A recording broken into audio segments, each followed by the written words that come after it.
Good morning, good afternoon, and good evening to ladies and gentlemen, no matter where you are. I hope you're well.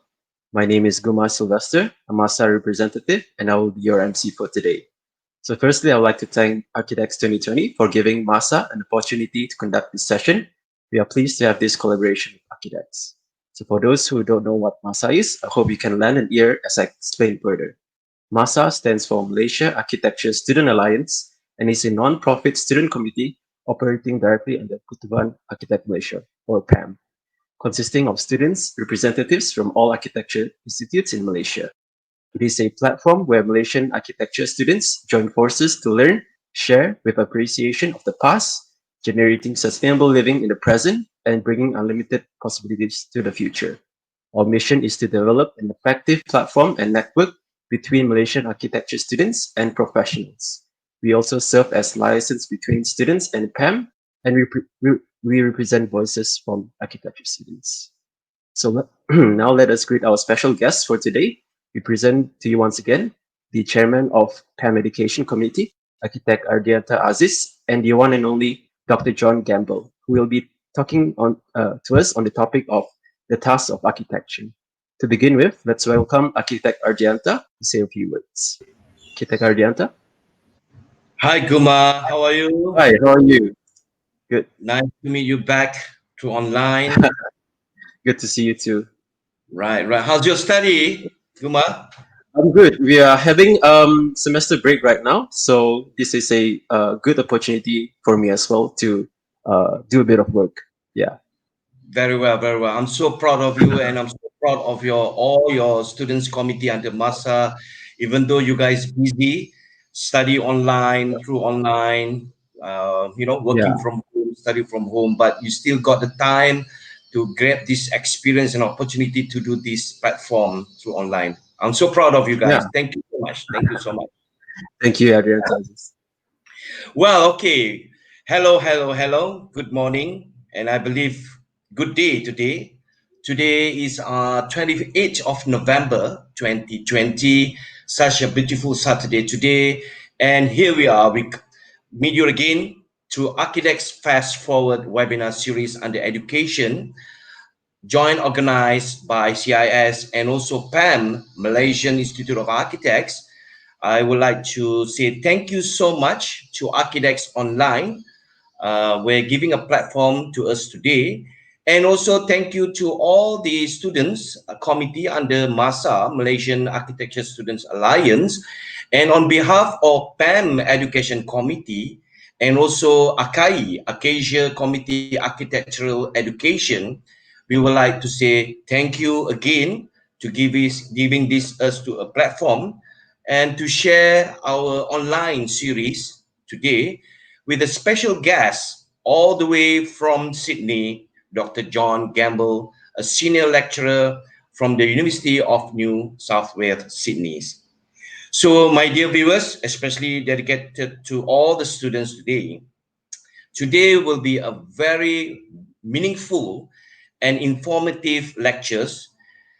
The topic today is about the task of architecture. So first of all, let me read the simple, brief biography of Dr. John Gamble, our distinguished speaker today from Australia, and he's a senior lecturer in architecture in the University of New South Wales in Sydney. He completed his PhD thesis, Alva Alto, formal structure and methodical development of an inclusive architecture in year 2014. His primary interests lie in the connections between the major architectural topics of human living, site, special enclosure, and also material construction. Today, his title of the talk, The Task of Architecture, which depicts the primary task of architecture, which is the provision of places of habitation that support the strivings of individuals and communities to realize their full potentials. Dr. John Gamble will share an approach to this task, one directed towards an inclusive bringing together of the project's many different patterns of human situations, site, and architecture, and founded upon an understanding of the inner structural logic of the medium of architecture and its endless capacity to establish productive connections with people and place. So get ready. So I want everybody sit back, relax, enjoy this talk, gain the positive energy, set with a positive mindset. So Dara, I would like to welcome Dr. John Gamble. Okay, Hi, Dr. John. hi, how you going? How are you, Doctor? I'm very fine. I'm very fine. And How's seems the like weather? How's look, the weather in Sydney? look, the weather in Sydney today is pretty much probably like Kuala Lumpur. It's about 33 degrees today. It's going to be 39 degrees tomorrow. So it's a Wow, bit hot. wonderful. Yeah. Awesome. Yeah, I believe in Sydney now it's 2 o'clock in the afternoon. Yeah, that's right. Yeah. Right. So thank you so much, Dr. John. You put in your efforts and your contributions, especially your time today to share with all the Malaysian architecture students. And I will believe this talk will be imposed in the YouTube so that it will be brought away to the global. And I hope the whole world of architecture student will listen to your talk today. So without further ado, Dr. John, I pass the floor to you now and enjoy everybody the show. Please don't forget, if you have any questions, my dear students, please do not hesitate to put your question in the chat screen, and we were going to facilitate the questions towards the end of this session during Q&A session. Without further ado, Dr. John Gamble, the floor is yours, the task of architecture. Okay. Look, thank you. I'm hoping you can see my screen. Look, I'm just going to talk about how I see the task of architecture and a way of thinking about how you might approach that in terms of architectural design. So, just to start with, I will mention a number of people during the talk, and these are some of the major influences on my thinking. The writings of the Asian art scholar Ananda Coomaraswamy, the writings and lectures of the philosopher Susan Langer, the writings and lectures of the contemporary architectural theorist David Leatherbarrow, and the architecture of Alto. Now, I did my PhD on Alto's work, and it was simply because of all the architects I'm aware of, his work is the work that comes closest to what I think is a way of thinking about architecture, which I think is a very healthy one.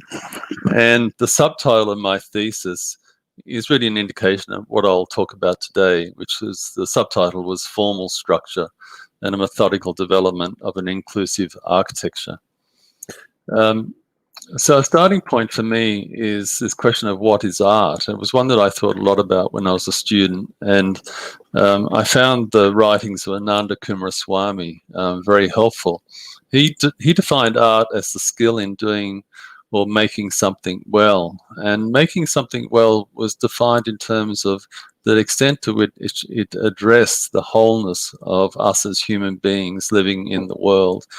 So this notion of the wholeness, the inclusiveness of life, I think for me is a very central idea in art and also in architecture.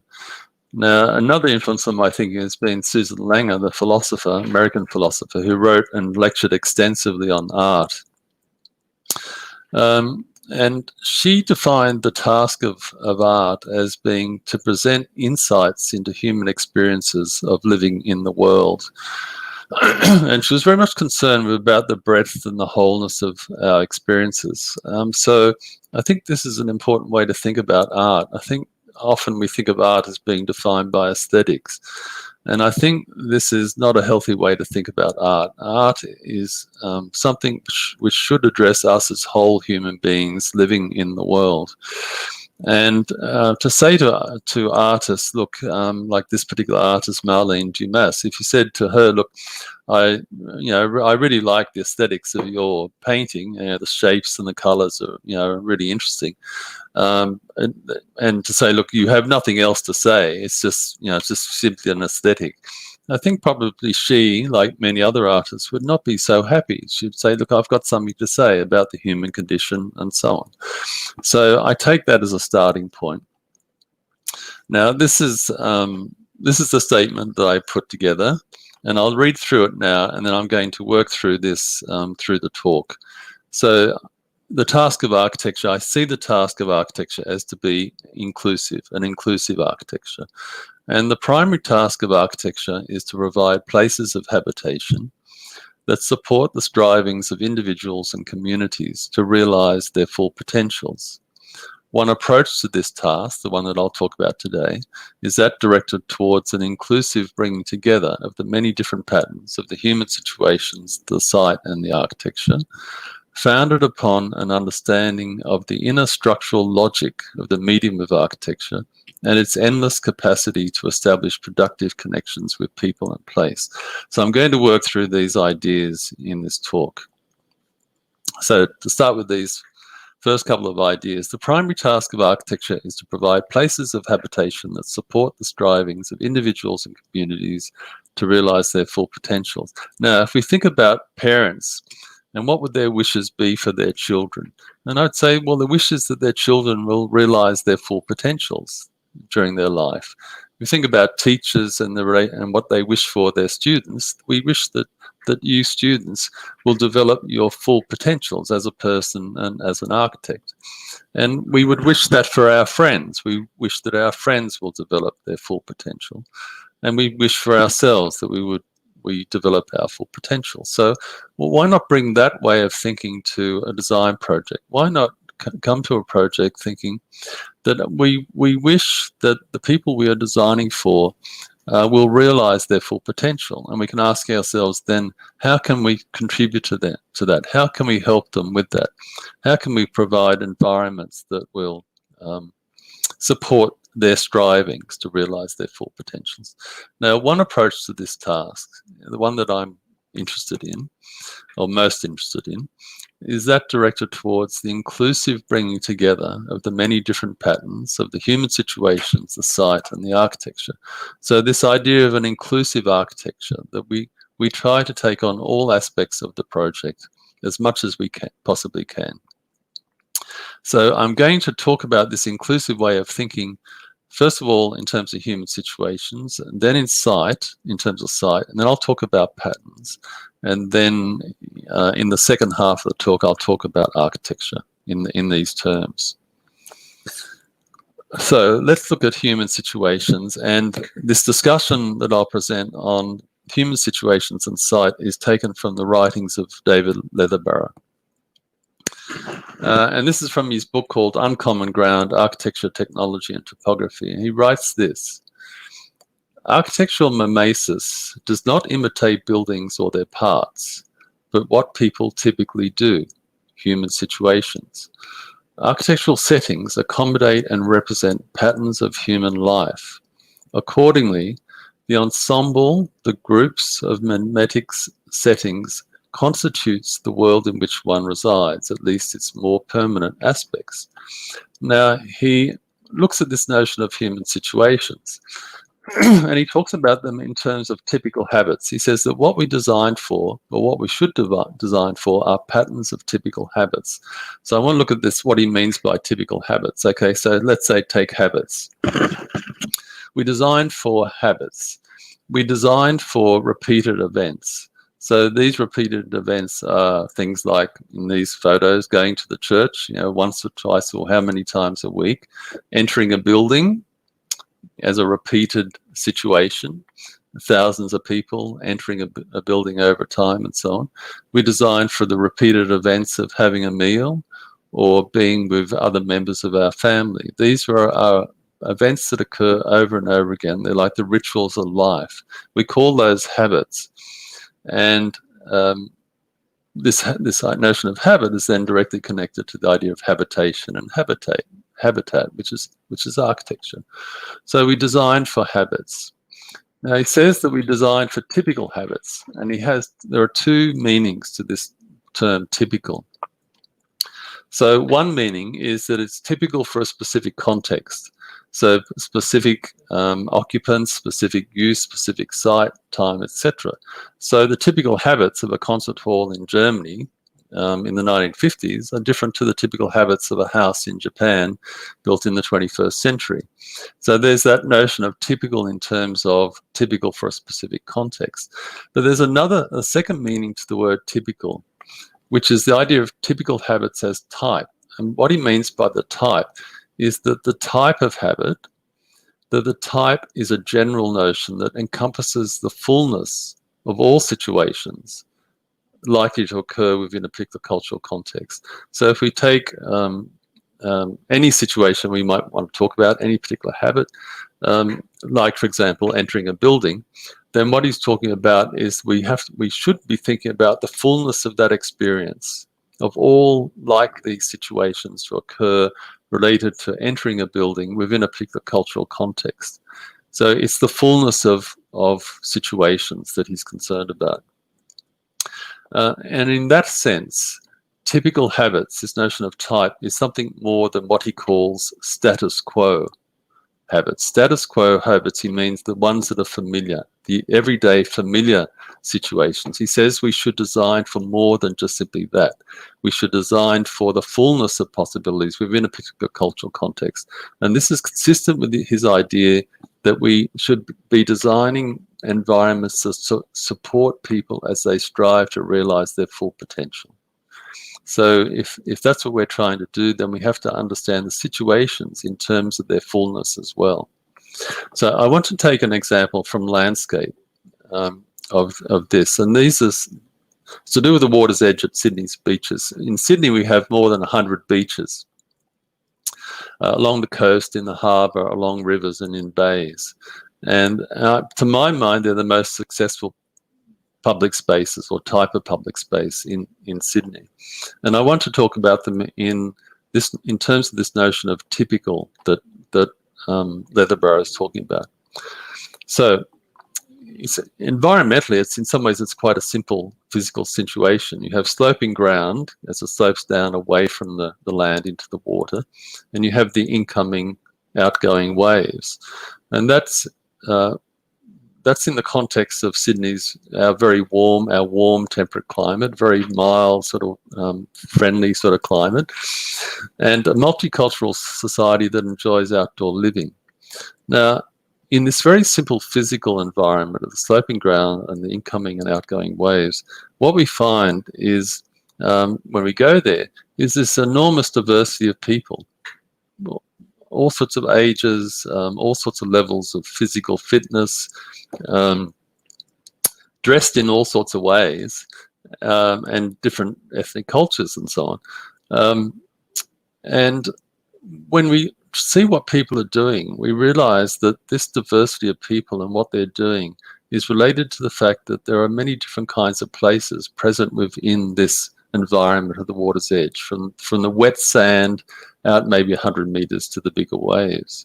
And so we find this diversity that's happening within the environment, and people can find the level of comfort, the level of familiar comfort that they are at ease with. So they find in this environment, in this environment that has many different places present within it, they find their particular level of familiar comfort.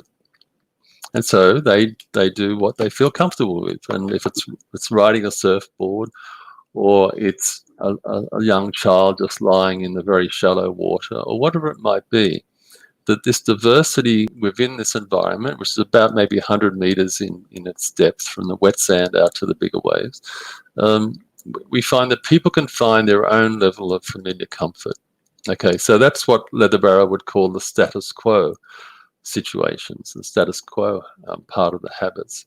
But also there's a second aspect to this, which is that these many different places within the water's edge allows people to challenge themselves. They can find environments that allow them to challenge themselves, to test and extend their capacities. So the inclusiveness of this environment, the many, many different kinds of places that are present, both allowing people, a diverse range of people, to each define their own particular level of comfort and familiarity. And at the same time, this inclusiveness of these many different places allows people to challenge themselves. So in terms of understanding of human situations, from the point of view of an inclusive architecture, I would say this, that inclusive architecture strives to accommodate a full range of human situations typical of the project's circumstances. And it accommodates familiar habits, but also unfamiliar situations that support the inhabitants in discovering and actualizing previously unknown aspects of themselves. That is, it supports them in more fully realizing their potentials. So this is an insight you need to bring to a design project, not simply what people are doing, but this breadth of experiences that allows for a multitude of all the people, all the different people that will be inhabiting your environments that you've designed, to find their level of familiarity, but also to find things that they're not familiar with that open up other aspects of themselves that they weren't aware of. Now, again, Leatherbarrow's writings on the site, and he is coming to my mind from this notion of an inclusiveness, an inclusive architecture. And in his writings on the site, he asks this question, what is the site? And more specifically, within that question, what are the physical limits of the site? And what is its identity within those limits? This issue of what are the limits and what is its identity within those limits? And his answer to that question is, and he does this long survey of all sorts of different answers that various people have given to these questions. And he arrives at this idea that the site is what he calls the potential of the whole. And what he means by that is that when you're designing, you, the architect, and the people involved in the project are making decisions about what is the whole, what is the limit, what is the extent of the whole. In his later writings, he says that the whole, the site as a whole, always extends at least to the horizon. But as a designer, you make decisions about what this whole is, and it's, hopefully you see it as much more than just simply beyond the boundaries of the particular lot that you're working with. It's something much greater than that. But he also says that it's not simply the way it is today, it's the potential of that site. It's the potential of the site to become something else. And this notion of the potential of the site is really a corollary of, it follows naturally from this idea of the full potential of individual that we should be designing for. So the site, understood as the potential of the whole, that what we're trying to do is to strive towards realizing the potential of the whole. And to do this, it's necessary to transform the site, he says. And that transformation may be quite subtle, but it is a transformation of the site. And he says that two other approaches he is critical of. So he says definitely you should not ignore the site, but he also says you should not just simply passively fit in with the site. Because to passively fit in with the site is to see only its current state and not its potential. And if we're designing in such a way that we're trying to support people as they strive to realize their full potential, then we must understand the site also in terms of its potential. Because if we're not making full use of the site to support the human living. Now, this notion of the potential of the whole, we can then make use of in a way we understand other more detailed aspects of the site. So I've just taken Kevin Lynch's 3 aspects of sight from his book, The Image of the City. And these 3 aspects are aspects that can be thought about not just in terms of their current state, but also what they have the potential to become. And so Lynch's 3 aspects are the elements of the site, the patterns of relationships between the elements, and the meaning of the elements, by which he means the meaning of these elements and patterns of relationships in terms of the human situations and the ecology of the site. Now, I've mentioned a few times now this idea of pattern of human situations and patterns of sight. So, and I've talked about human situations in terms of understanding them in terms of potential and understanding the sight in terms of potential. So I want to now look at this idea of pattern. Now, I'm talking about patterns of relationships. We could say networks of relationships. And this quote from Amos Rappaport, the architectural theorist: cultural landscapes, for example, urban landscapes, we could say more generally architectural environments, cultural landscapes have more to do with relationships among elements than with the nature of the elements. And you can think about this in terms of different houses and so on, but I've given here the example of different ways of thinking about the neighborhood. And what we find is in these, the same elements are present, but the relationships are different. And it's the relationships between these similar elements that's actually distinguishing these different sorts of approaches. So it's the relationships that are the key. Now, these relationships don't exist in isolation from one another. They form networks of relationships, and those networks we call patterns. Another word would be structure. But I tend not to use the word structure now, simply because it has this other implication of load-bearing structure, and it's not the kind of structure I'm talking about. So I'll use the word patterns. Patterns of relationships. Now, again, David Leatherbarrow has written, orientation and order in architecture, that is, order in architecture and how we orient ourselves within that, how we live within that architectural order. Orientation and order in architecture that is well conceived are determined by two conditions other than the object itself, or at least in concert with it. And in concert with it is a very important qualification. That orientation and order in architecture is also determined by the medium of architecture itself. But there are these two other conditions that determine orientation and order in architecture: the pattern of occupation, so the pattern of living it accommodates, and the order or structure or pattern of the location. So it's these patterns of living and patterns of sight that we are the primary thing that we designed for. They're actually more important than the individual elements. Now, we can, I've just put up some examples. These patterns, I'm talking about formal patterns, these physical spatial patterns of different kinds of human situations, body directions, bodily movement, social encounters, visual perception, and so on. And we can identify many different kinds of patterns. And the same with sight. There are many different kinds of patterns of sight. To do with climatic issues, to do with topography, to do with urban fabric, and so on. Now, this is what we are working with. We're working with patterns of living and patterns of sight. And in this inclusive architecture I'm talking about, what we should try to aim to address is the full scope of those patterns of living and the full scope of the patterns of sight as much as we can, as much as possible. And I've just put together this list, and you can add more to these, but these are the kinds of patterns of human situations and patterns of sight. And so there are many that we face with if we are trying to provide inclusive environments for people to live in. And as I'm saying, that really this world around us it's made up of elements, but more importantly, it's these patterns or networks of relationships within and between the human situations, the site, and the architecture. And this is a quote from Susan Langer about cultural patterns in architecture. She writes, "The architect creates a culture's image, a physically present human environment that expresses the characteristic functional patterns which constitute a culture.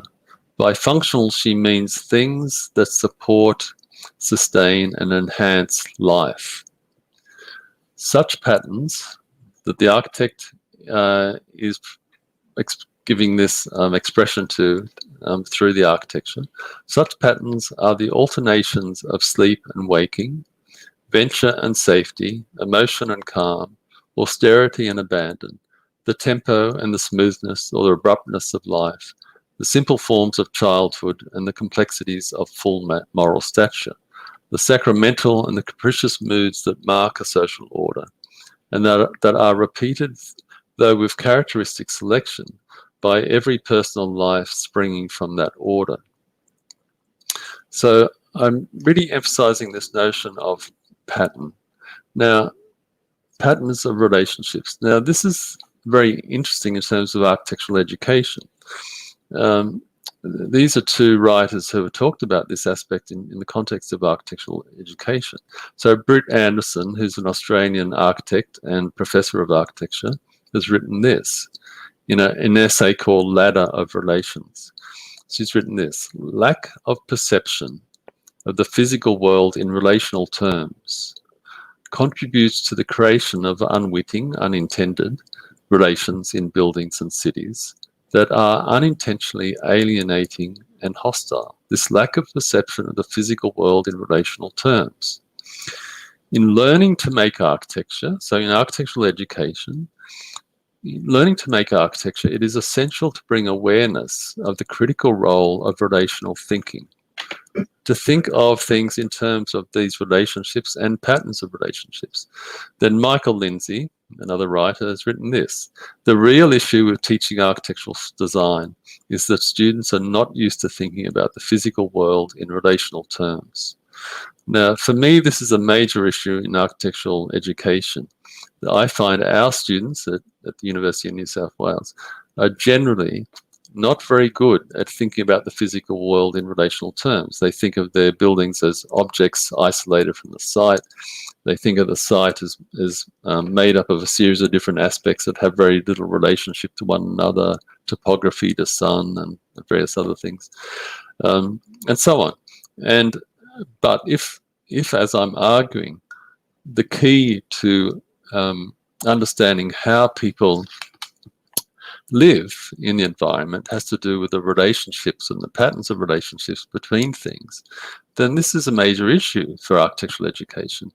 And it's something that I think every course really has to address in a very explicit way and clear way. So that was a discussion of patterns. And so I've talked about this idea of this inclusiveness of thinking about human situations, not just in terms of what they are, but what they potentially have in terms of the fullness of their possibilities. I've talked about the site not just as it is, but in the fullness of its potential. And now I'm saying that key to both of those is this notion of patterns of relationships. Now, I'll talk about architecture and a way of thinking about the architecture then in response to those conditions. So in my statement, I had this: the inclusive bringing together of the many different patterns of the human situations, the site and the architecture, is founded upon an understanding of the inner structural logic of the medium of architecture and its endless capacity to establish productive connections with people and place. And this is a quote from Susan Langer, that I've taken this notion of inner structural logic from her writings. She writes this: art, and by art she means art generally, she means a particular art like architecture, and she also means a particular work of art, like a particular work of architecture. Art has a logic of its own. And by a logic, I mean a relational structure, which is very complex.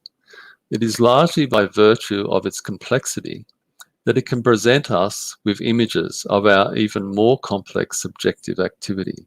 So just look at what she's saying. She's saying that a work of art has its own inner logic. And this inner logic is its relational structure. And what she means by relational structure is the way in which the various elements of that art come together as patterns of relationships.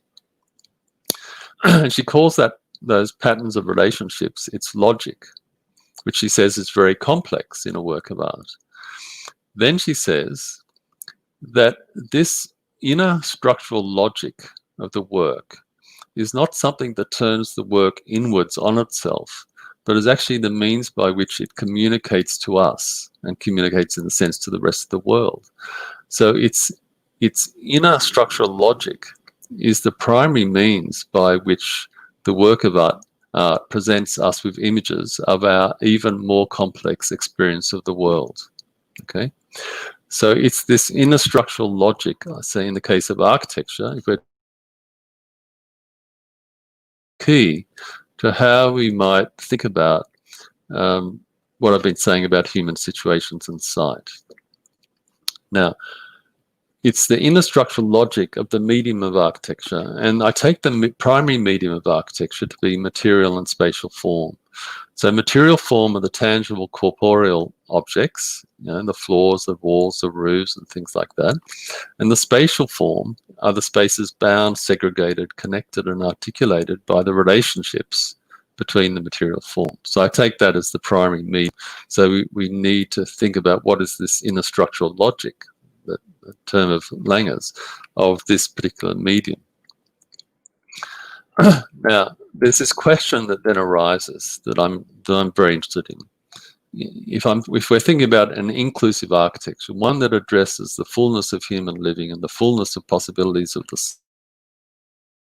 question, how is it possible? How is it at all possible for a single architectural form to productively respond to the many, many, many different patterns of its human situations and sight? Well, Langer's answer to that question is through the inner structural logic, these relational patterns of the architecture's material and spatial forms. And it's that I want to now talk about, this inner structural logic, the relational pattern of architecture's material and spatial forms. And there are two aspects that I will talk about. The first aspect is this, and this has a long tradition in architecture. It's the idea of analogous patterns, that is, types of relational patterns that are common to human living and sites and architecture. And in this case, I'm saying inclusive human situations, inclusive understandings of site and an inclusive architecture. And the idea that I'm proposing, which has a long history in architecture, is as this analogous pattern, this type of pattern that's common to human living, to sites and architecture in an inclusive way, is this idea, the interdependency of many different parts and relationships in flux, in constant change. Okay. Now, some examples of this idea expressed in using different words, but David Leatherbarrow, in his book, The Roots of Architectural Invention, looks at Western architectural history from the ancient Rome times, Vitruvius, up until contemporary times. And he identifies an idea that is a thread that runs through this history, which is an idea that was seen to be common between human living and sites and architecture. And he calls it integrated diversity. It's the idea of an interconnected diversity, but he says in ever-changing circumstances. Okay. Now, this is what I'm talking about, the interdependency of many different parts and relationships in flux. Alvar Aalto talked about it in terms of flexible order. For him, flexible order was the interconnectedness of many different parts within an inclusive and changing whole. Susan Langer talked about the same idea in terms of the dynamic, that is, the ever-changing interdependency of many diverse elements within an inclusive whole. And we see it in more contemporary theory, like complexity theory, as the condition of interdependency between numerous individuals and individual entities and ongoing processes. And we can even see it in something like the Chinese tradition of yin-yang. All things exist as inseparable complementary opposites in ever-changing relationships. And we find this idea being explored in terms of architectural history in things like complexity theory through the study of ecological systems, or many other aspects as well of life and various traditions.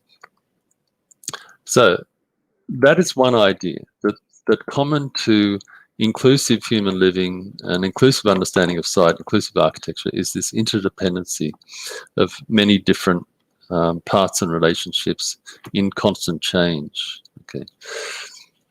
The second aspect of this inner structural logic is this, and this probably needs a bit more explanation. It's the idea of multiple co-spatial patterns. So remember, the question is, how is it possible for a single architectural form to respond productively to the many different patterns of the human living on site? Well, it's this idea. It's the potential of a single architectural form to incorporate within itself multiple co-spatial architectural relational patterns. There are analogous to the multiple patterns of the human situations on the site. And I'll illustrate this through a few examples. But to start with is one of analogy with our human bodies. So each of us has our body, and that body is a single form. But throughout the single form of our body, we actually structure or we pattern the world around us in these 4 different ways. And each of these ways encompasses the totality of the world. So these are co-spatial patterns. What I mean by co-spatial is that these patterns occupy exactly the same space. So it's not that there's one pattern over there, there's another pattern over here, there's some pattern somewhere else. It's that being co-spatial, I mean that these patterns occupy exactly the same space. So through our bodies, which is a single body, each of us having a single body, the single form of our body structures the world in at least 4 co-spatial ways, 4 co-spatial patterns, up and down. So the whole world around us can be defined in terms of the pattern of what is above and what is below. Secondly, in terms of front and back, then left and right, and inside and outside. So we have within our own bodies this idea of a single form that is structuring the world around us in multiple patterns. Well, that's a key to thinking about architecture. So I'll take the example of Frank Lloyd Wright's prairie houses, and because I think this, for me, is one of the simplest and clearest ways of illustrating this idea that I'm talking about. Frank Lloyd Wright talked about free pattern. By free pattern, he meant diverse parts integrated within multiple relational patterns changing over time. He writes about this, okay? Now, I'll take the example of these prairie houses, which were in the Midwest of the USA in the period from about 1900 to 1930.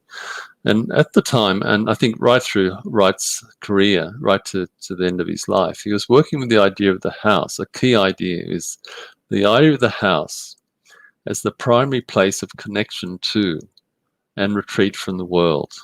So this idea of the house is as the point from which we venture out into the world, but it's also the place that we retreat into to get away from that world. Now, with these prairie houses, there was an underlying form, which was the cruciform, this cross shape that you can see on the left-hand side. That was the underlying form, and he built many houses based around this. Now, it's not always a cross. It might be a variation in terms of site and size of house and so on. So it might end up being a T or an L shape. But the underlying type is the cruciform. And so what we could ask is, given that it's a single form, how might we interpret its parts and the relational patterns coordinating the parts, and coordinating the patterns, coordinating the site-house relationships? Okay, so we'll just look at this cruciform shape. Now, my argument is this, that with these prairie houses, and this is just illustrating this with the Willits house, which was 1901, and it's often considered Wright's first masterpiece, but there's this underlying sort of generic form, which is the cruciform, and I'll talk about that, but I'll illustrate it with some photos of the Willits house. There were 2 sites, I think, that Wright was working with. One was the Midwest prairie, and the other was the suburban neighborhood in which he was building. And so there are 2 sites. One is the prairie, which is all around us. The prairie is all around. It's the dominant landscape of this part of the USA. And living in this environment, the prairie is all around us. So he interpreted the cruciform in terms of a center perimeter pattern. so that, and we can think of this then, is that from the center, we can withdraw into the center, and we can move out in 4 different directions to the prairie, which is all around us. And so we find this concentric layering of spaces between the perimeter and the center, and the center being places of withdrawal. And so we find, at the center of these houses, we find fireplaces and built-in seats and screens, and an intimate enclosure and gathering at the center, this place of withdrawal from the world outside. But we also see on the perimeters of the houses these open terraces and spaces from which there are dispersed outlooks and connections to the prairie that's all around us. So that's one interpretation of the cruciform. But there's a second interpretation, at least, and it's to do with the idea of the site being the city or the suburb within the prairie. And the city or suburb is then characterized by the idea of the public front and the private back. And so it leads to the cruciform being interpreted in terms of series of parts and relationships as a layering between the public front and the private back. So this is another interpretation of the single form. So we can see that there are 2 patterns at least present in this single form. So we see the house facing the public realm at the front, the street, and we see within the house internally, but also expressed externally in the external form, these spatial layers of progressively private withdrawal from the front to the back. And so, for example, typically we find at the front will be the living room and its terraces, and at the back will be things like the servants' rooms and the kitchen. And in between, the middle layers will be things like entries and dining rooms and so on. So we have this idea of this question of how is it possible for a single architectural form to respond productively to the many different patterns of the situation, human situations in the site? Well, one part of that is if those architectural patterns are analogous to the patterns of living and the patterns of sight. And I'm saying, well, this analogous pattern is this notion of the interdependency of many different parts and relationships in flux. The second aspect of that question is that the single architectural form can have within it multiple patterns, multiple architectural patterns, which respond to the multiple patterns of the site and the human living. So we find in these 2 patterns, this center perimeter concentric layering and the front back layering within the single form of the cruciform, we see each architectural pattern encompasses the architectural whole and the site, articulates and coordinates a distinct set of varied architectural parts. So the parts vary from one interpretation to the other interpretation, that each pattern responds to particular patterns of the human situations and the site, and each pattern brings together these particular patterns of human situations, the site, and the architecture. Okay, so in an inclusive architecture, we could say that within a single architectural form, there are multiple co-spatial architectural relational patterns. And these multiple patterns provide the many different parts or the many different settings, the many different spaces and ensembles of settings, so ensembles and groups of spaces and so on, required for an inclusive response to the many different and ever-changing patterns of the human situations and the site. Now, in my PhD thesis, I looked at Alba Alto's Villa Maria and another project which I'll talk about in a minute in more detail. But in Alba Alto's Villa Maria, I argued that there are within this single form, there are at least 8 co-spatial, so again they occupy exactly the same space, 8 co-spatial patterns, architectural patterns, relational patterns, and I gave them names like the ridge pattern, the paths, roofs pattern, and so on. And each pattern, each architectural pattern, each of these 8 architectural patterns is responding to particular patterns within the site and particular patterns of living. And that's what my thesis did was try to present what those different patterns of sight and different patterns of living were. And that together these 8 patterns, which are all present within the single architectural form, provide this inclusive architecture that's responding to this wealth of patterns of sight and wealth of patterns of living. Some other examples that I've gone through with students at my university are things like projects like the Geary House in Santa Monica.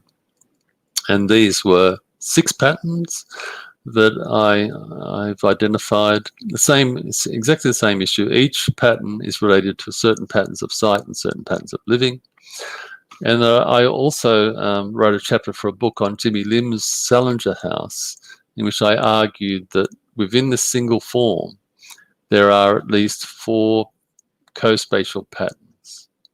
And each of these patterns relates to different aspects of the site, and the site drawings I have above them, which are very diagrammatic, but I explained what they meant. And you have then 4 different patterns which are responding to different patterns of the site and also different patterns of living. Now, this is another quote from Susan Langer, and she's talking about a good work of art in terms of this notion of an ever-changing matrix of multiple co-spatial patterns, which I've just been talking about. And she talks about works of art as projections. She says that a work of art is a projection in the sense that the formal patterns in the work of art are analogous to patterns of life in the world.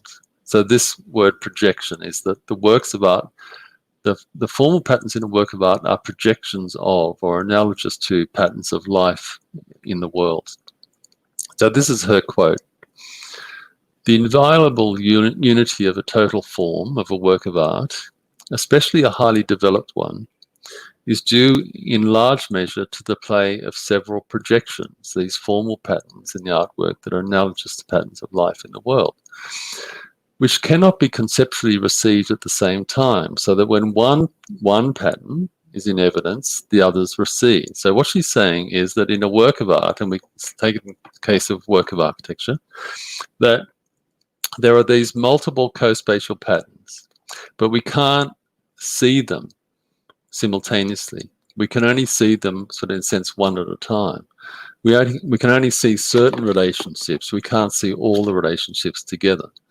And so, but this is an ever-changing experience that over time, what the relationships, these relationships, some come forward to our consciousness or a kind of subconsciousness, and others recede into the background. But this is a constant dynamic movement between those relationships, those patterns that we are aware of or connected to, and those which have receded into the background and we're not so aware of and not so connected to. So she then writes this: these possible forms, these possible patterns, which are eclipsed by the realization of rival ones. So those patterns that recede into away from our consciousness, as they are eclipsed by other patterns, other relationships that come into our consciousness or subconsciousness, those possible forms which are eclipsed by the realization of rival ones are still present as the potentialities of an implicit totality created by their dialectic. So this they exist as potentialities within the totality created by the interplay between these multiple patterns. Then she says, but these multiple patterns do more than establish that inclusive whole. They constitute the body or organism out of which its realized elements seem to arise. So the way we can think about that in architecture is that living in an environment, there is this multitude of relationships and patterns of relationships. We are only aware of some of them, whether it's consciously or subconsciously. We're only aware of some of those relationships and patterns. There's a constant movement in which ones come to the fore and which ones recede. But in a sense, we have a memory of those ones that we've experienced.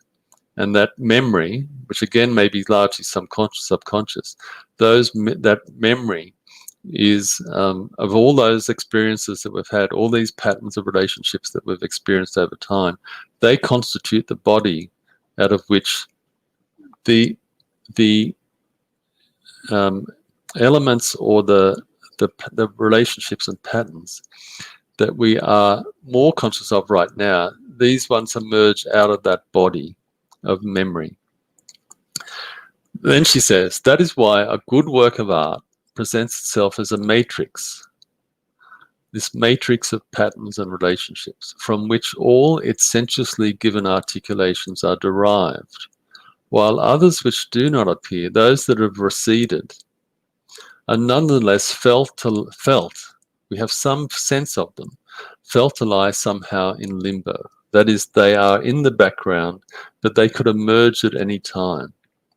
So this is all about these patterns of relationships, what she calls projections, these multiple co-spatial patterns that constitute our experience of an environment.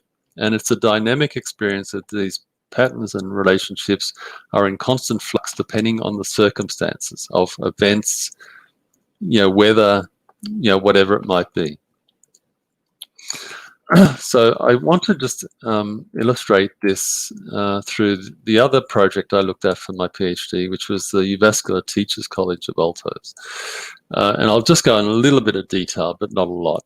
And the chapter was more than 100 pages long, and it was all the detailed analysis of what I'm going to say. But so I'll just spend 5 minutes or so on this project. So this is a Uvascular Teachers College. Alto won it in a limited competition. He was competing with two other Finnish architects for the design. He won the competition. It's in central Finland. And you can see the city plan at the time. This was the city plan at the time, the 1950, that the project started. And the city centre, which is this grid here, the 5 block by 3 block city centre, that was established in the 1830s, and it was built between the lake, which is this, you can see here, Järvisjärvi, which is a lake. It was built between the lake. This bottom part here, this triangular part, is reclaimed land that came later. So the city centre was built between the lake and Harju. Harju is the main hill. Harju means ridge in Finnish.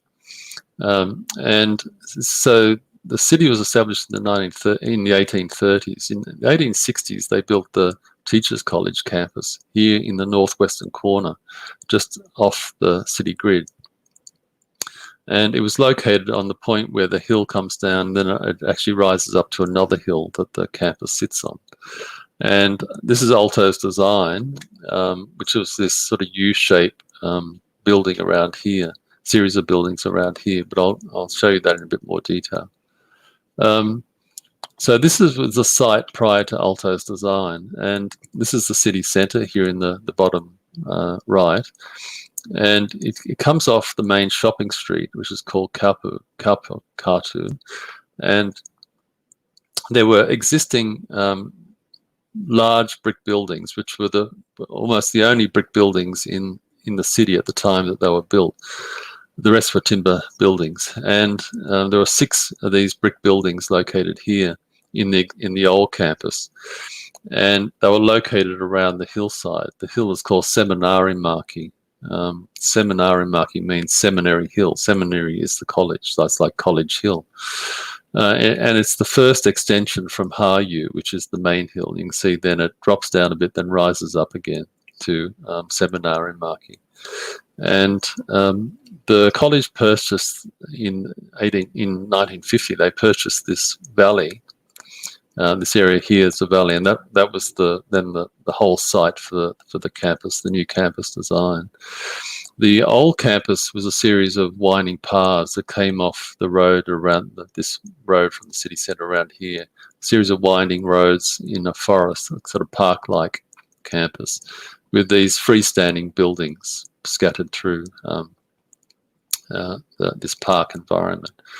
The main topography, which is what I'll talk a lot about, is we have Harju, the main hill, the city centre built between the main hill and the lake. The hill then comes down, rises up again into Seminary Marquee, which is the hill. We have the valley, and then there's the ridge that comes through the hill across to this plateau and onto a secondary ridge. And so the key topographic elements I'll talk about are the hillside, the ridge, and the valley. Now, this is Alto's design.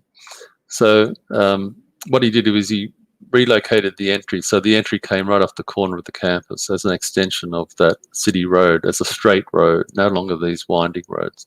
The straight road coming off. It deviated slightly to get around a number of trees, so the trees didn't have to be pulled down. So it slightly deviates from the straight line. But he maintained the 6 old brick buildings on the site. Unlike the other 2 architects demolished them in their designs, he maintained them because he thought that these were of major significance to the culture of the city. Alto grew up in this city as a child, so he knew the city very well.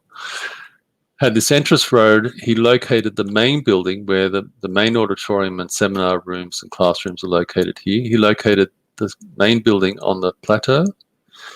He located the new library on this turning of the hillside. He located what's called a training school. The training school is a primary school within the Teachers College, in which, so an actual primary school where the trainee teachers sit in on the classes and they watch very good experienced teachers teaching the primary school students. Then there was this large open space in here with a sports field and various social outdoor spaces around. In this part here, he located the dining rooms for staff and students and the dormitories for staff and students. And these buildings over here are the sports facilities, the gymnasiums and swimming pool, and with this athletics field here. So he located the faculties he located in the old buildings.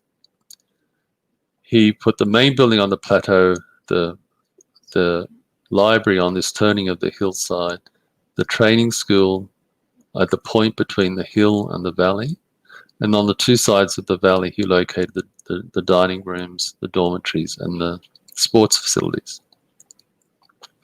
Now, this was my argument. I argued that this single architectural form can be understood in at least 3 different co-spatial patterns, and I call those patterns the hillside pattern, the ridge pattern, and the valley pattern.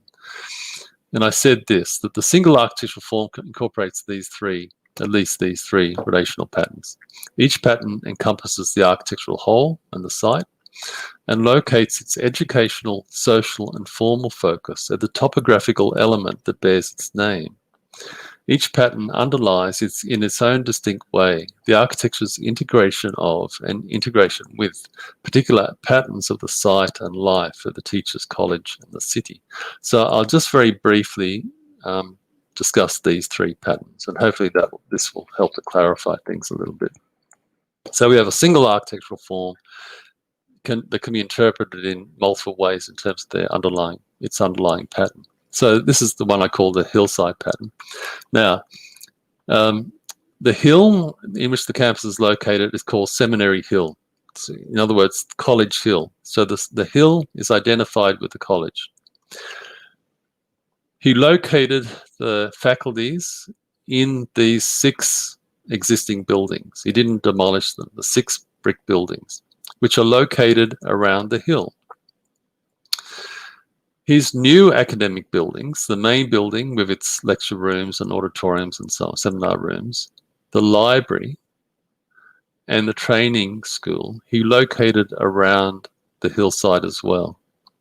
So in this pattern, my argument was this, that he established a pattern of relationships between these academic buildings located around the hillside. So he maintained this association of the academy with the hill. But he located things in particular locations within that, and I can't go through now the more detailed pattern of that, but there's a very coordinated pattern in the relationships between all these things. And that's what this 100 pages or more was looking at, those sort of relationships. So he located then the new academic buildings around the hillside to maintain that connection between hill and the academy. And he located the non-academic buildings on the two sides of the valley, as if they were extensions from the hill. Okay, so that was a way of dealing with a certain aspect of sight and a certain aspect of the human situations. Now, the ridge pattern is this, that he located the two new buildings that would be used by the campus, but also by the city, which were the main buildings and the library. The main building, the auditorium, was used as the major indoor public space within the city for concerts and all sorts of things. And the library was also open to the public. So he located the main building and the library and its related outdoor spaces on the ridge. And the ridge is the point of connection, the boundary between the eastern hillside, in which we find the old campus and the city centre, and the western hillside, in which there is the new campus. So he located the shared facilities shared by the city, by the old campus and the new campus. He located those shared facilities on the boundary, on the ridge, which is the boundary where the two sides of the hill meet. So this idea of the ridge as the place of meeting, the place of gathering the two hillsides and the gathering of people. And then he located the rest of the design, which are more specific to the campus. You located, and again, can't go in detail, but I explained how then these were related as extensions from that ridge. Okay, so then that's another way of interpreting the site in terms of its pattern, but also in terms of a different set of human situations. Now, the valley pattern, he located the new campus around the valley, and the old campus was organized around the hill. So there's a complementary relationship, the convex form of the hill and the concave landform of the valley. He located the new campus around the valley, and this was the idea that he was putting forward of a different kind of urban environment for the city. He argued that the city was too much dominated by streets and it lacked sufficient open external spaces where people could gather.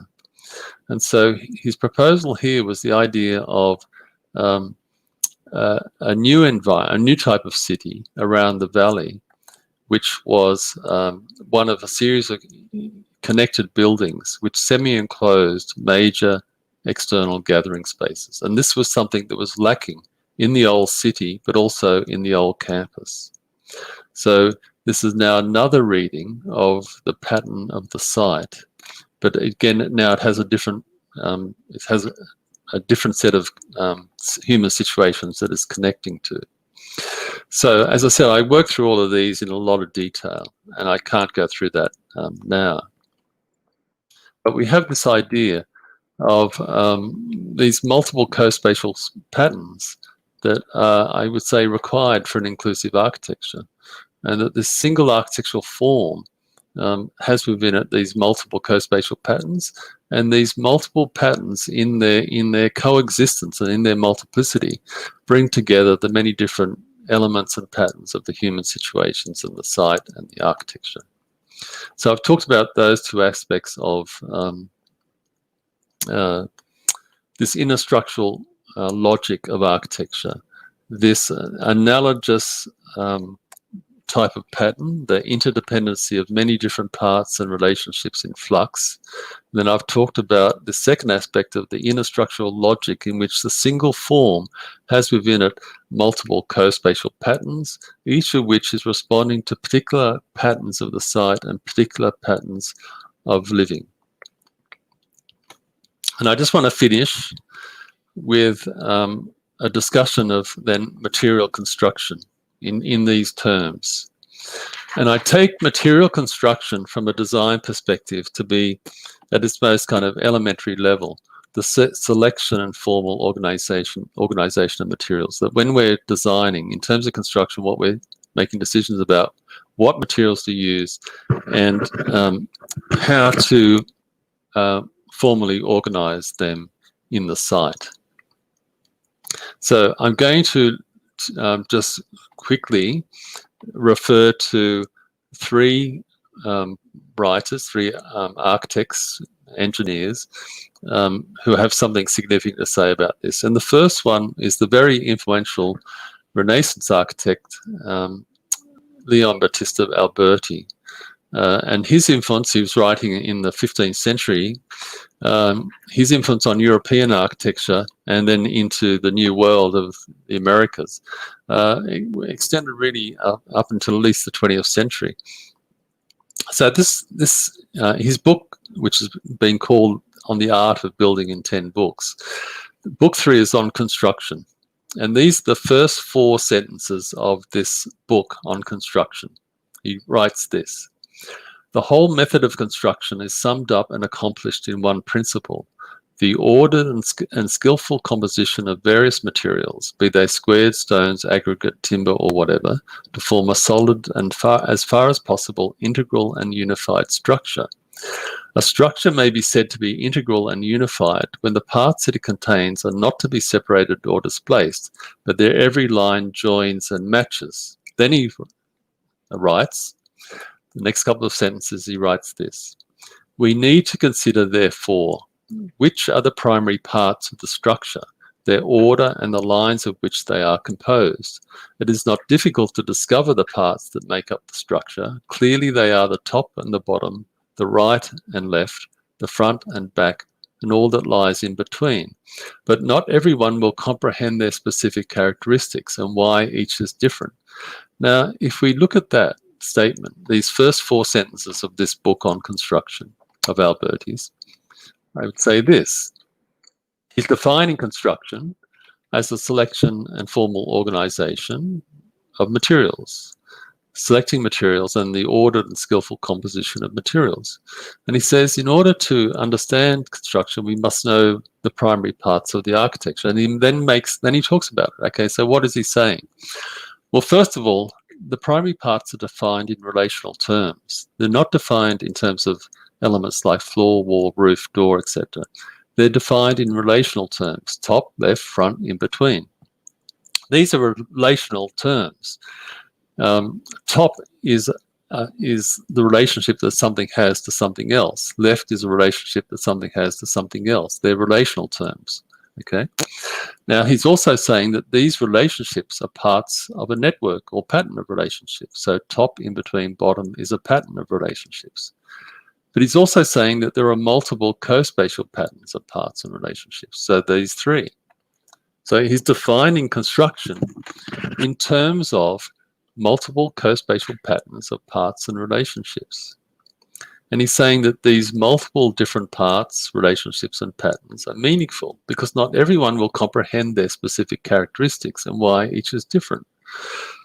So he's basically putting forward an idea of construction, which is this idea that I'm arguing for, of these multiple co-spatial patterns within the single form. Now, a second example is from Le Corbusier. Le Corbusier in 1914-15 developed the domino construction system, and it was developed in response. This is the First World War.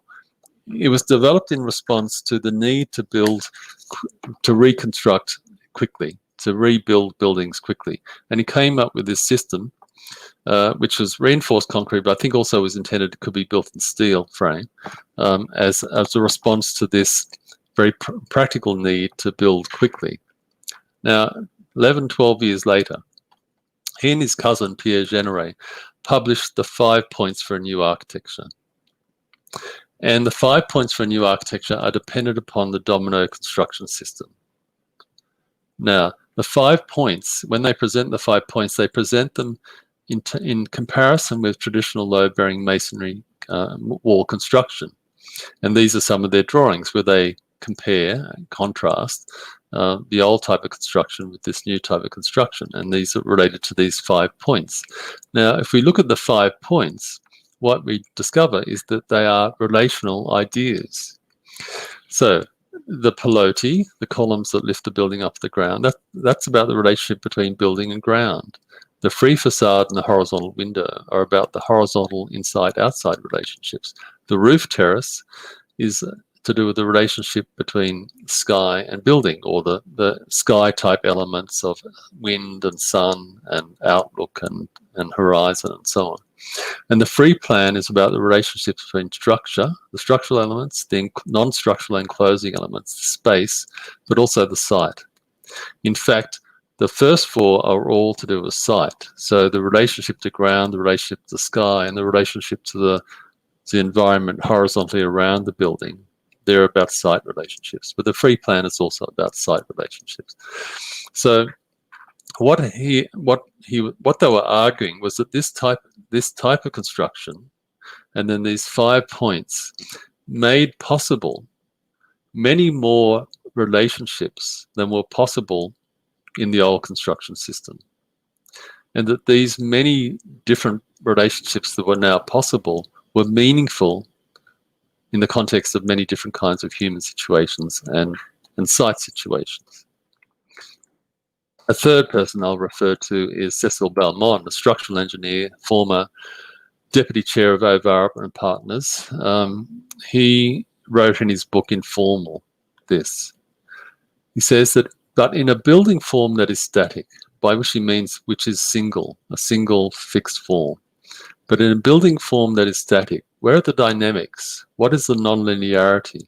And by this he defines that in terms of where is the interdependency of multiple overlapping ambiguous situations within this single form?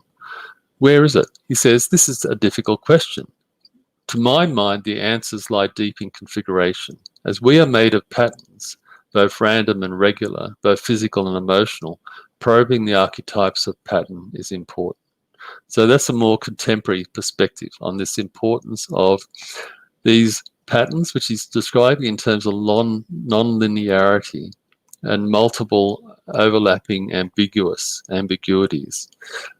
He's talking about this in terms of this responding to complexities of life.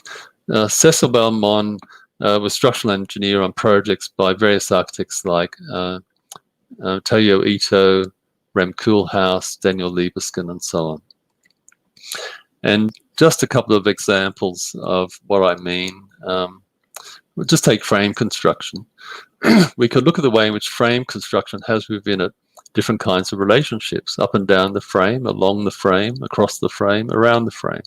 And that these different kinds of relationships, which are not just in the structure, but they then become present within the spaces that this structure is playing a part in defining those spaces, that these different relationships and patterns of relationships are meaningful for many different kinds of human situations and site situations. And a last example is the relationship between structure, a frame structure, and non-load bearing enclosing elements. The structure and enclosure are aligned, the structure inside the enclosure, the structure outside the enclosure. These are due with patterns of relationships, and these relationships and patterns of relationships are meaningful for many different human and site situations, and you can explore them. You can explore the way in which these different relationships are meaningful in terms of all sorts of things: topography, privacy, activities, all sorts of climate, all sorts of things. So that's just to conclude what I wanted to present, but I will just restate this basic argument I'm presenting. The primary task of architecture is to provide places of habitation that support the strivings of individuals and communities to realize their full potentials. One approach to this task that I presented is that directed towards an inclusive bringing together of the many different patterns of the human situations, the site and the architecture, founded upon an understanding of the inner structural logic of the medium of architecture and its endless capacity to establish productive connections with people and place. Okay, so look, that's it from me in terms of my talk. So I'm happy in whatever way you want to respond to that. I'm quite happy to, respond. So I'll conclude the talk there. Wow. Right, Dr. John. It's like a very meaningful lecture informative and very inspiring. Even myself as a practicing architect, so it's like a revision for me when I hear all your lectures here. But again, to quote what Alva Alto said, it's the task of the architects to give life a gentle structure. Duty is Yeah, the harmony of purpose and form. yeah, yeah. By the way, our past president, past president, architect Lee Chowa, he Uh, said hi to you here. hi to him. Hi, hi to him. I know Chulwa very well. He actually Yes, lived yes. lived at my place for quite a while when he was living in Sydney as a student. Very well. Cool. Look, I can. Is your student? Yeah, yeah. Look, do you want me to get out of this PowerPoint? Do you want me to leave get out of the PowerPoint, or stay there? Stay there, just stay there, just in Okay, case, you know. I mean, okay. again, I would like to say thank you to Architect Wei Lok Kwan because he's the one who give the connection you to us. Yeah. Well, Locke was another student of mine. Right, right, right. He's such Yes, a legend. look, we had many many Malaysian students when I first started teaching, so I became very good friends with many of them. And they're Right. now, they're now back. They went back after they studied, and they've been back in Malaysia, and they're now established architects for quite a while, I think.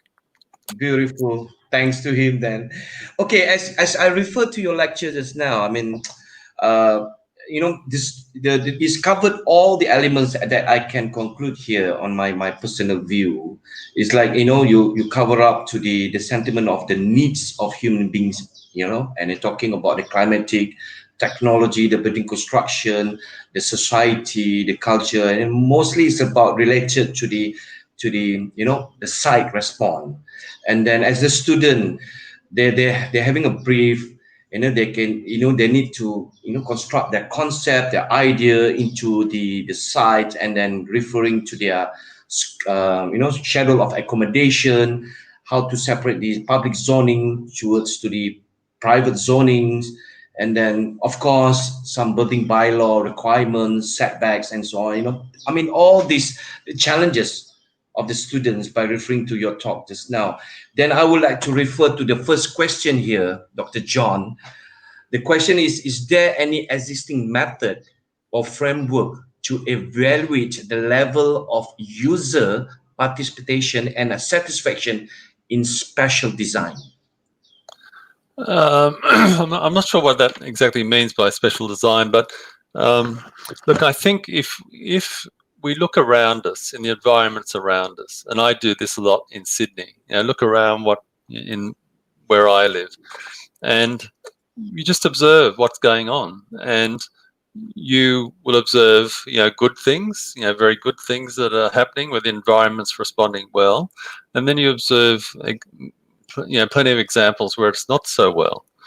And so I think a key thing is simply to observe what's around you, and to see, what seems to work well and what doesn't work so well. And that's a major starting point, is the environments that are around you and what you can learn from them. And so, for example, a lot of my thinking has come from simply critiquing the environments in Sydney and then places that I've been around the world and so on. So I think bringing a critical perspective to the world around us, the environments around us, is key. Then you can also, obviously, you need to make use of other people's knowledge as well. So where people have written about these things or talked about these things, you learn from that as well. So you're not just dependent on your own personal experience.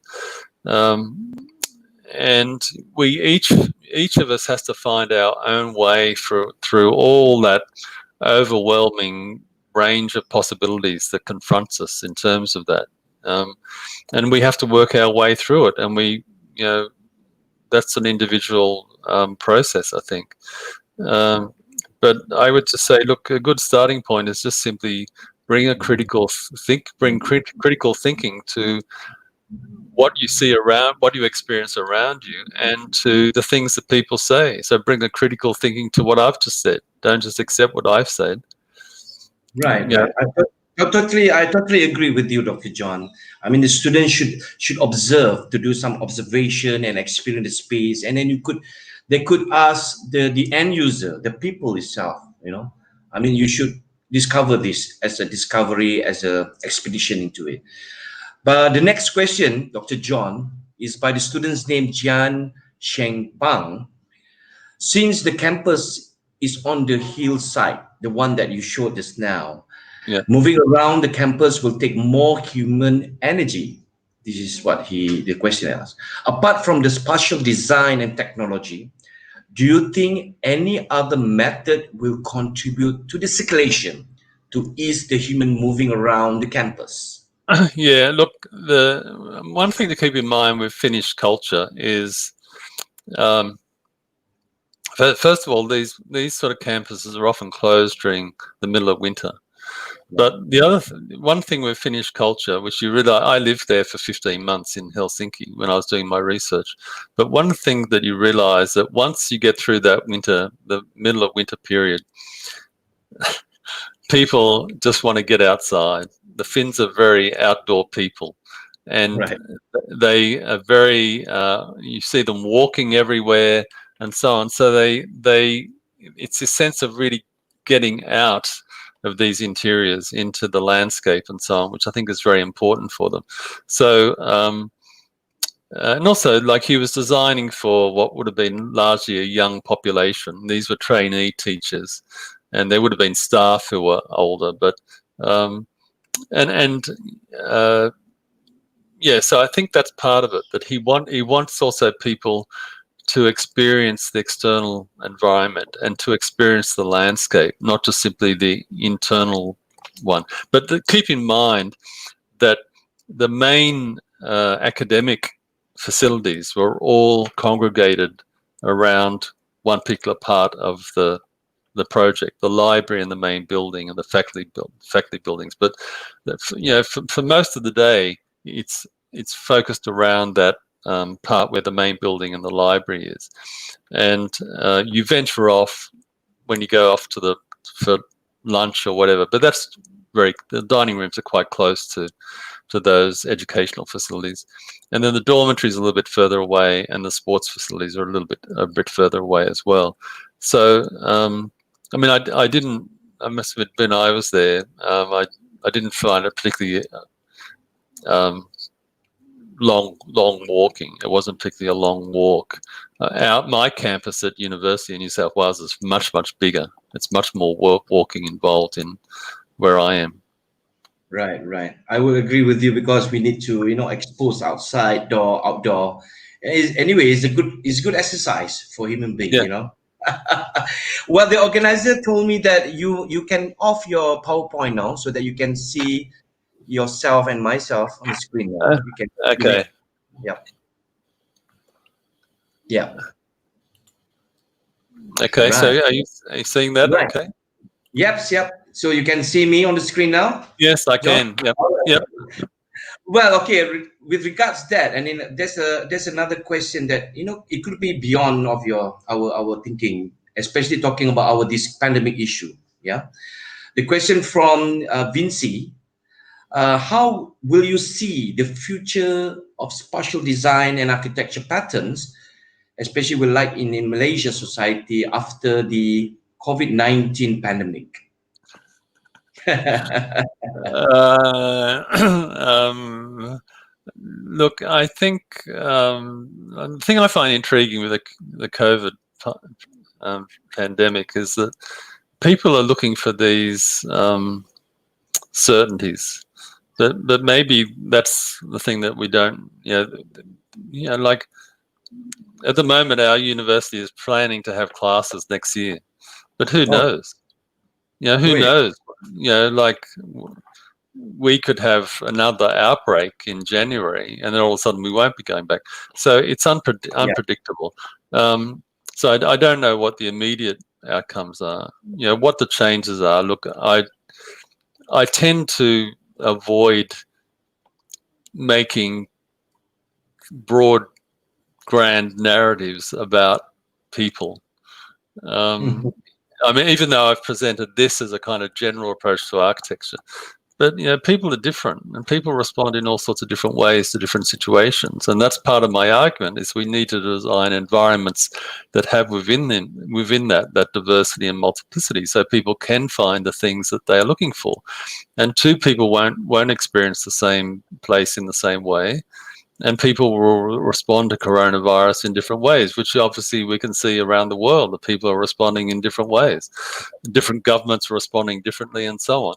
So I'm sort of a bit reluctant to say there's some kind of single answer to things. I think what we want are multiple answers, and that we design for those multiple possibilities.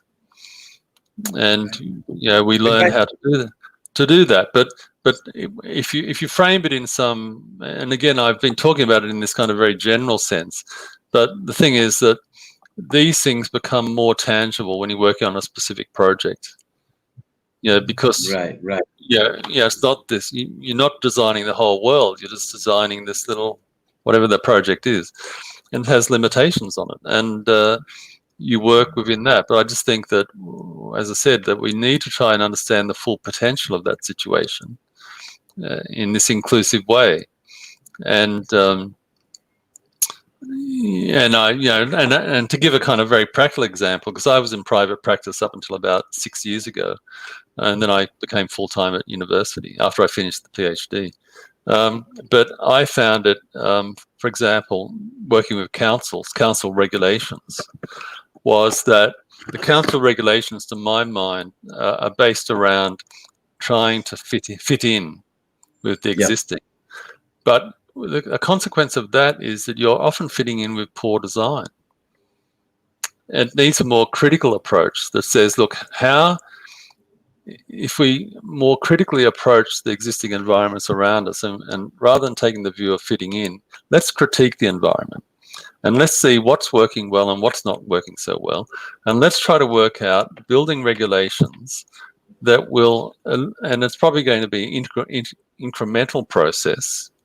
It won't all just happen at once, but an incremental process by which we can move from simply propagating existing deficiencies in the environment in the name of fitting in, and open up for better qualities of better design, and which means really better living possibilities for people.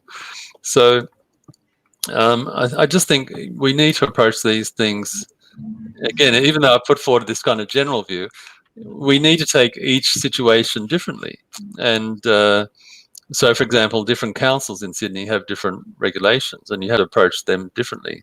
And each studio project at the university, each actual project is different. And I think you do. My feeling is you do need to develop some broad, general approach to architecture,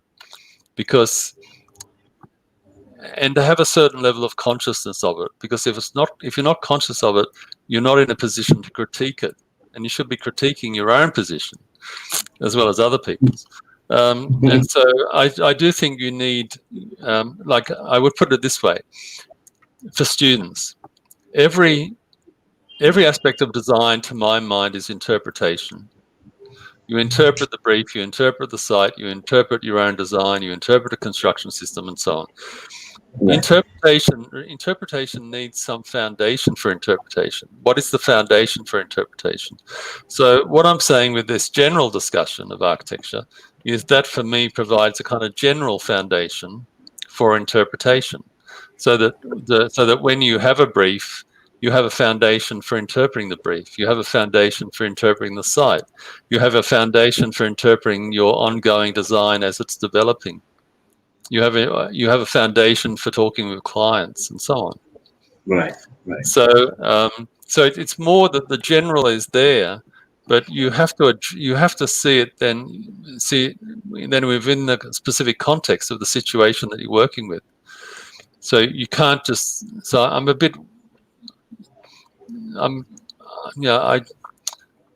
not going to make statements like, I hear students, for example, will say in a group housing project, my design is aimed at making people interact. Why? Why not, Exactly. why not design so that people can find the level of interaction they want at any particular point in time, and they can find it? Do that. Don't have some singular response to it. So it's things Right. like, yeah. So COVID, I don't know. I don't know. I don't You're know what's happening. unpredictable. But I agree with your statement just now. I mean, this is the kind of a new normal, yeah, for the next generation, especially for the Gen Z nowadays. They're facing this, you know. I mean, to relate to this issue, there's a question from Zizi Tan. Um, this is kind of a personal question to you. What is the most challenging for you facing an architect during this 100 years pandemic? Wow. Um, well, I'm not in practice now, so Yeah. but I have been hearing from my architect friends that quite a Okay. few things haven't changed that much for a lot of them. That, for example, building work is still happening on site for smaller projects. I've spoken to builders who said they haven't been affected by the coronavirus simply because they just have social distancing on the construction Exactly. site. Yeah. And so um, I think maybe some people maybe have delayed going ahead with projects, but from my friends who are architects, they seem not to be that affected by it in terms of Hmm. their practice. I see. That's wonderful news. Yeah. Okay, a special question here, Dr. John. Special question from our good friend here, architect Wui Lok Kwang. So, hi, John. It's Lok here. So, the question is, in the context of students, yeah, students' projects, there is a tendency for them to collect a lot of data, but not translated into patterns that will help in giving direction in their design. So, Dr. John, any thoughts and advice? Look, it's in some ways it's understandable because um, often that information is available in in a form that they're familiar with. So they may have done geography at high school and done history and things like that, and they've been reading. So often that information on, say, a site, for example, um, is available in forms that they are used to before they came to university to study architecture. Um, and so they're quite okay at reading, you know, graphs graphs and street maps and reading writings that have been written about whatever it might have been written about the site and so on. So they're used to that. The thing that they're not so familiar with at a more conscious level is architecture. Yeah. So even though they've had 20 years or so of living in architecture, probably they haven't thought consciously about it so much as they might have thought consciously about when they're reading something or they're looking at a street map or something like that. So it means that they're Right. in there, say at the site study, that they've got information they feel comfortable with. But what are the architectural consequences of that information? They're not so familiar with, because they're not so familiar with the medium of architecture. It's Yeah. like asking an experienced architect, study the site and now write a piece of music that expresses the site. If you don't have training in Yeah. music, you won't know what to do. So it's this long sort of slow process of becoming familiar with the medium, but not just familiar with the medium, familiar with the medium and its relationship to human living and to the larger physical world around us. Um, so it's understandable that students will fall back on the things that they're familiar with and neglect so for example, say site study. At our university, most of our site studies from students are like high school geography exercises. Hmm. There's a site, there are site plans, there are sun diagrams, and so Yeah. on. Yeah. But they're not studies for architectural design. It's like like a geography exercise. Yeah. So the issue is then, how do we interpret that information from an architectural perspective? And and given that given that we're studying the site, but we're studying the site in at least two ways. One is the site has its own demands, it has its own rights, it has its own ecology that we have to respect. But on the other hand, we're also studying the site in the context of a particular design project. So we're also looking at the site in relationship to a brief, or whatever way you want to say it. Yeah. And so it's that what is the relationship between the brief aspects of the site, the human situations, and the site conditions, the topography, the climate, and so on. And not just that, what are the implications of that architecturally? So those sorts of things the students are not so used to doing, and it's a slow process as you go through the course. But I would say that one way of addressing it, at least as a beginning point, is to emphasize to the students with a site study that what the site study is about are the architectural implications. It isn't a geography assignment. It's about what are the architectural implications, so that the data is simply the background information. Mm-hmm. But that background information is then dependent on, well, where are you coming from when you look at that data? Are you coming from it from the point of view of writing a piece of music that expresses the site? Are you looking at the site in terms of writing a novel about that site? Are you looking at the site in terms of a work of architecture that is to accommodate a library building or something? So it's the data is, as I said, it's understandable that students will focus on the data because it's often in a form they're familiar with. It's this problem of how do you interpret as an architect? That's the difficulty, and they're not familiar with that. Yeah. I mean, for me, yeah, you will learn through the experience. Yeah, the student will expose from one episode to another task and coming to a lot of experience and observation. You need to collect all this data because it's more to the theory part. But I mean, this is my statement as a practicing architect. Even we practicing architect also, we still learning how to compose all this collection of data and translate, into design patterns. And then, we do our best to give a direction to our design. Well, Dr. John, such a lovely lectures today, and then it's truly informative. Maybe for the last words from you, yeah, Dr. John, because the students need an advice from you. Um, what is your advice for new graduate students, yeah, who will face a challenging time in starting their career now? Look, in terms of just for all students, would be look, the best way to do something well is to do something you love. Exactly. If you want to be good at something, do something that you love. If you do something, Exactly. if you do something that you love, then you will put the effort in. You'll be motivated, and you will learn. And the chances are you'll get good at it.